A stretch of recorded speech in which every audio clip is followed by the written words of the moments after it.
மாயா சின்ன சீரியலை பற்றி தான் நம்ம இந்த வீடியோக்குள்ளே பார்க்க போகிறோம். வாங்க நம்ம வீடியோக்குள்ளே போகலாம்.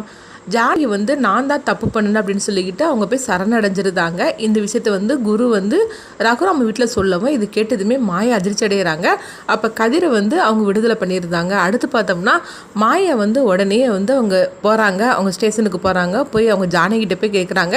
அப்போ குருவும் அங்கே தான் இருக்கிறாங்க. அப்போ மாயா ஜானகிட்ட ஏன் பெரியமா இப்படி அவசரப்பட்டுட்டீங்க, நான் தான் எப்படியாவது கதிரை காப்பாற்றி கூட்டிகிட்டு வந்துடுன்னு சொன்னோம்ல, அதுக்கப்புறம் நீ எதுக்காக இப்படி அவசரப்பட்டீங்க அப்படிங்கவும் இப்போ குருவும் சொல்கிறாங்க. ஆமாம் ஜானகி அம்மா, கண்டிப்பாக நீங்கள் தப்பு பண்ணியிருக்க மாட்டீங்கன்னு தெரியும். தனமும் கதிரும் சேர்ந்து வாழறதுக்காக தான் நீங்கள் இப்படி ஒரு முடிவு எடுத்திருக்கீங்கன்னு சொல்லிட்டு நான் நினைக்கிறேன் அப்படின்னு சொல்லி குருவும் சொல்லவும் உடனே ஜானகி சொல்கிறாங்க. அப்போ ஆமாம் நீங்கள் சொல்கிறது உண்மை தான், என் பொண்ணோட வாழ்க்கை நல்லா இருக்கணும், அதுக்காக தான் நான் அந்த முடிவு எடுத்தேன்.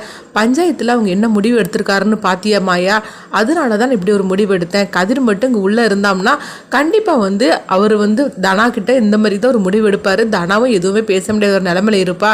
அதனால தான் நான் குற்றவாளின்னு சொல்லிக்கிட்டு இங்கே வந்துட்டோம்னா கதிர் வீட்டுக்கு போயிடுவோம்ல, அப்போ கதிர் எந்த தப்புமே பண்ணலன்னு சொல்லிட்டு அவர் புரிஞ்சுப்பாரு. அப்போ கண்டிப்பாக இந்த மாதிரி ஒரு முடிவு எடுக்க மாட்டார்னு நினைக்கிறேன் அப்படின்னு சொல்லவும் அப்போ மாயா சொல்கிறாங்க.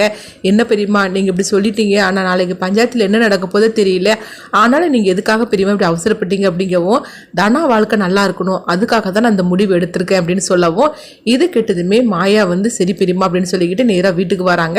வீட்டுக்கு வந்ததுமே இங்கே பார்க்குறாங்க தனா ரூமில் உட்காந்து அவங்க அழுதுகிட்டு இருக்கிறாங்க. ஏன்னா ரகுராம் பஞ்சாயத்தில் ஒரு முடிவு எடுத்து சொல்லிட்டாங்க, என் பொண்ணு என் பேச்சை தான் கேட்பா, என்ன தானா நீ என்ன சொல்றன்னு கேட்கும்போது தனாவும் சொல்லியிருந்தாங்க, ஆமாம் எங்கள் அப்பா என்ன முடிவு எடுக்காரோ அதுக்கு தான் நான் சம்மதிப்பேன் அப்படின்னு சொல்லியிருந்தாங்க. அதனால பார்த்தோம்னா நாளைக்கு காளி கோயிலில் காசு வெட்டி போட்டுட்டு அதை நான் செஞ்சு முடிச்சிட்டோம்னா அதுக்கப்புறமா தனாவுக்கும் கதிருக்கும் எந்த சம்மதமும் கிடையாது, கதிர் இந்த வீட்டை விட்டே போயிடணும், இதுதான் என்னுடைய முடிவு அப்படின்னு ரகுராம் சொல்லவும் இதெல்லாம் கேட்டுட்டு புவனேஸ்வரி, பசுபதி, மகளிங்க அவங்க 3 பேருமே சந்தோஷப்படுதாங்க. இதை கேட்டு கதிர் ரொம்பவே அதிர்ச்சி அடைகிறாங்க. அதே மாதிரி தனாவுக்கு ஒன்றும் புரியாமல் அவங்களும் அழுதுகிட்டு இருக்கிறாங்க. அப்போ மாயா தனா கிட்ட கேட்குறாங்க, தனா நான் உன்ட்டு ஒரு விஷயம் இங்கே கேட்பேன், நீ உண்மையை சொல்லணும் அப்படிங்கும்போது உடனே மாயாவை பார்க்குறாங்க. நீ இப்போ சொல்லு, உன் மனசுக்குள்ளே இருக்கிறது யார், கதிர் தானா, கதிரோட சேர்ந்து வாழணும்னு சொல்லி நீ ஆசைப்படுறியா இல்லைன்னு சொல்லு அப்படிங்கிறாங்க. அப்போ தனா எதுவுமே பேசாமல் அழுதுகிட்டு இருக்கும்போது, தனா இப்போ நீ அழுதுட்டு இருந்ததெல்லாம் டைம் இல்லை, நான் சொல்கிறது கேளு, நம்மளுக்கு கொஞ்ச நேரம் தான் இருக்குது, ஆனால் இது எதுனாலும் சரி தான், உன்னுடைய முடிவு இல்லாமல் எதுவுமே நடக்காது, அதனால உனக்கு என்ன விருப்பமோ நீ மனசில் என்ன நினச்சிட்டு இருக்கிறியோ அந்த உண்மையை சொல்லு அப்படிங்கவும் உடனே தனா சொல்லியிருந்தாங்க. ஆமாம் நான் கதிரை மனசார நான் நினச்சிட்டு இருக்கிறேன், நான் கதிர் கூட தான் சேர்ந்து வாழ ஆசைப்படுறேன் அப்படின்னு சொல்லியிருந்தாங்க. இது ஒன்று போகிறோம் அப்படின்னு சொல்லிக்கிட்டு மாயா சொல்கிறாங்க.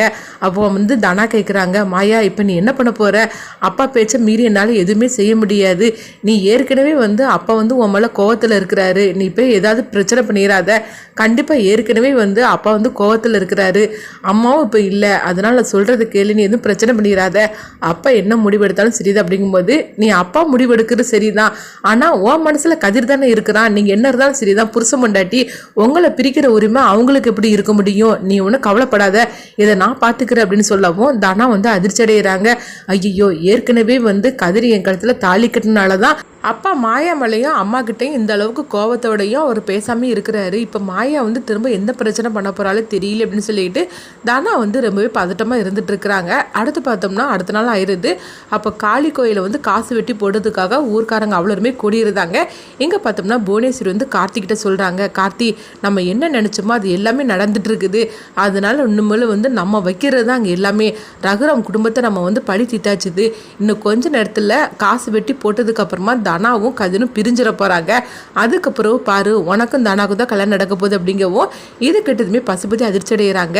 என்ன புவன என்ன பிளான் தான் வச்சிருக்கிற அப்படிங்கும்போது இப்போமே எல்லாம் சொல்லிட்டா எப்படி ஆகும், இப்போ நடக்கக்கூடியது மட்டும் பாருங்க, அதுக்கப்புறம் நான் என்ன பண்ணணும்னு நான் சொல்கிறேன் அப்படிங்கவும் அப்போ உடனே மகளிங்க நினைக்கிறாங்க, இந்த அம்மா பலே கில்லாடியாக தான் இருக்குது, எப்படிலாம் பிளானை போட்டு வச்சிருக்குது அப்படின்னு சொல்லிட்டு அவங்க மனசுக்குள்ளே நினைக்கவும் என்ன பார்த்துட்டு இருக்கிற அப்படின்னு மகளிங்கிட்ட கேட்கும்போது ஒன்றும் இல்லைம்மா டைம் ஆச்சுலாம் நம்ம போகலாம் பஞ்சாயத்துக்கு அப்படிங்கவும் அதுக்காக தானே காத்துட்டு இருக்கிறா, வாங்க நம்ம கோயிலுக்கு போகலாம் அப்படின்னு சொல்லிட்டு எல்லாருமே காளி கோயிலுக்கு வராங்க. இங்கே பார்த்தோம்னா அவங்க ரகுராம் எல்லாருமே ரெடியாக இருக்கவும் அப்போ வந்து காசை வெட்டி போடுங்க அப்படின்னு புவனேஸ்வரி வந்து சொல்லவும் உடனே வந்து ரகுராம் வந்து அவங்க பார்க்குறாங்க பூசாரியை.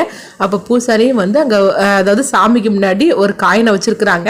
அந்த காயினை வந்து வெட்டுறதுக்காக ஒரு கூர்மையான ஆயுதத்தையும் கையில் வச்சிருக்கிறாரு. அப்போ இதை வெட்டினதுக்கு அப்புறமா தனாவுக்கும் கதிருக்கும் வந்து எந்த சம்மந்தமும் கிடையாது, 2 பேரும் பிரிஞ்சிடும்னு சொல்லிக்கிட்டு வெட்டுறதுக்காக போகும்போது வந்து ஒரு குரல் வந்து தடுத்து நிறுத்துறாங்க.